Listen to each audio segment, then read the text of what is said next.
बऱ्याचदा ना पालकांना सवय असते की मुलांना सांगत राहतात की अभ्यासाला बस, अभ्यासाला बस. पण असं म्हणून मुलांना अभ्यासाचा कंटाळा येणार आहे.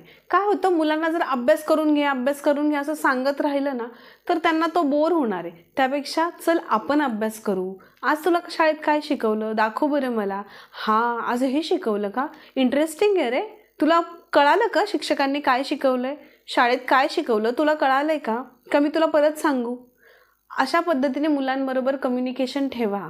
मुलांना फक्त अभ्यास कर असं ओरडण्यापेक्षा मुलांना आपण अभ्यास करू असं म्हणून मुलांना अभ्यासाला सोबत घ्या. तरच मुलांना अभ्यासाची आवड निर्माण होणार आहे आणि तरच मुलांना अभ्यासाची सवय लागणार आहे. मुलांसोबत अभ्यासाला बसा आणि मुलांना विचारा की तुला कुठला विषय अवघड जातोय, कुठला सोपा जातोय, हे त्यांच्याशी बोलून ठरवा. एखादा विषय मुलांना अवघड कधी जातो माहिती आहे का? ज्यावेळी त्या पर्टिक्युलर विषयाच्या संकल्पना मुलांच्या क्लिअर नसतात, शाळेत शिकवलेल्या गोष्टी मुलांना समजलेल्या नसतात. त्यावेळी मग त्या विषयाचा अभ्यास करायचाही मुलांना कंटाळा येतो आणि मुलांना तो विषय